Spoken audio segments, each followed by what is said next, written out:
مانگتا, بس اتنا چاہتا ہوں کہ تم میری قرابت داروں سے محبت کرو. ایک بات یہ بھی یاد رکھنا, آقا ارشاد فرماتے ہیں جو میری اہل بیت کی محبت پہ مرے گا وہ ایمان پر دنیا سے جائے گا, اس کا خاتمہ بالخیر ہوگا, وہ شہادت کی موت مرے گا. اہل البیت سے محبت کرنے والا جنت میں ایسے لے جایا جائے گا جیسے دلہن کو سجا کر دولہا کے گھر لے جایا جاتا ہے.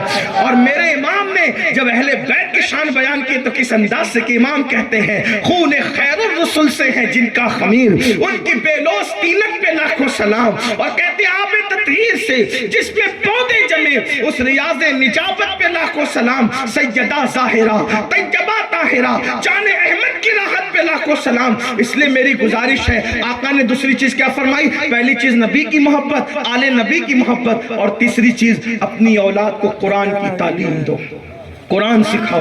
کوئی بچہ قرآن کے بغیر نہ رہے, قرآن کی تعلیم دو. شاید پچھلے سال میں اس پہ تفصیلی گفتگو کر چکا ہوں. اللہ پاک سے دعا ہے اللہ پاک سب سے پہلے مجھے آپ سب کو عمل کی توفیق عطا فرمائے. گفتگو کے درمیان کوئی غلطی ہو تو اللہ تعالیٰ معاف فرمائے. جانا نہیں ہے آپ کو, نعت شریف سننا ہے, نعت شریف سننا ہے اور ادب سے سننا ہے.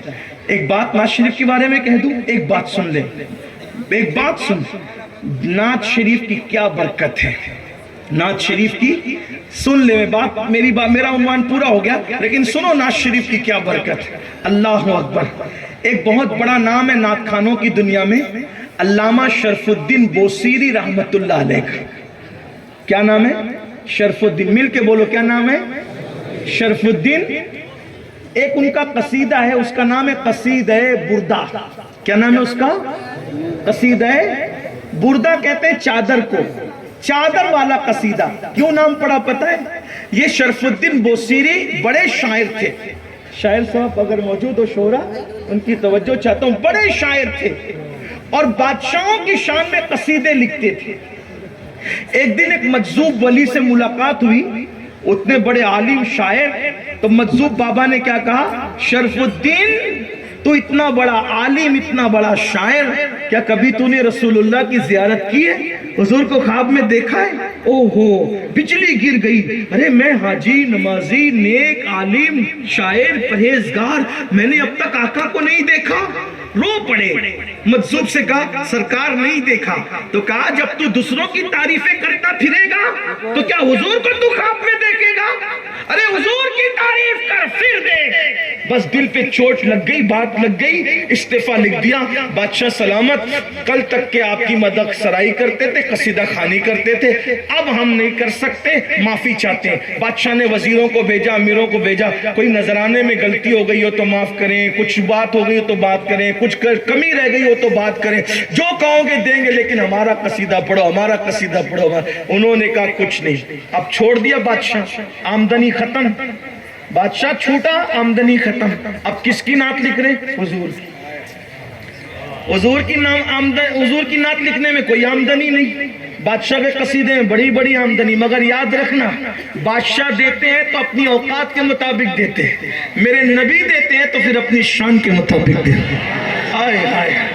اس لیے حضور کی مدد حضور کے لیے کوئی کر کے دیکھے, پھر دیکھے وہ مقدر کا سکندر نہ بنے. تو حضور کی مدد حضور کے لیے کر کے دیکھے. میرے امام سے جب وہ نان پارا کے نواب نے کہا تھا ذرا ہمارے لیے بھی کچھ لکھے, تو میرے امام نے قلم اٹھایا لکھنے کے لیے, مگر اس کے لیے نہیں لکھا. کیا لکھا پتہ ہے؟ وہ کمال حسن حضور ہے کہ گمان نقص جہاں نہیں, یہی پھول خار سے دور ہے, یہی شمع ہے کہ دعا نہیں, میں نثار تیرے کلام پہ ملیوں تو کس کو زبان نہیں. وہ سخن ہے جس میں سخن نہ ہو, وہ بیان ہے جس کا بیان نہیں. فصحا عرب کے بڑے بڑے تیرے آگے یوں ہیں دبے لچے, کوئی جانے منہ میں زبان نہیں بلکہ جسم میں جان نہیں. یا رسول اللہ کرو تیرے نام پہ جا فدا, نہ بس ایک جا دو جہاں فدا, دو جہاں سے بھی نہیں جی بھرا, کروں کیا کرو رو جہاں نہیں. اور پھر کہتے کروں مدھا اہل دول رضا, پڑے اس بلا میں میری بلا, میں گدا ہوں اپنے کریم کا, میرا دین پارے نہ نہیں. روٹی کا ٹکڑا میرا دین نہیں ہے کہ میں نوابوں کے لیے لکھتا پھروں. اس لیے ہماری زبان بڑی قیمتی ہے. نبی کی نعت نبی کے لیے کہہ کے دیکھو پھر کیا کرم ہوتا ہے. شرف الدین لکھ رہے ہیں, مگر یاد رکھنا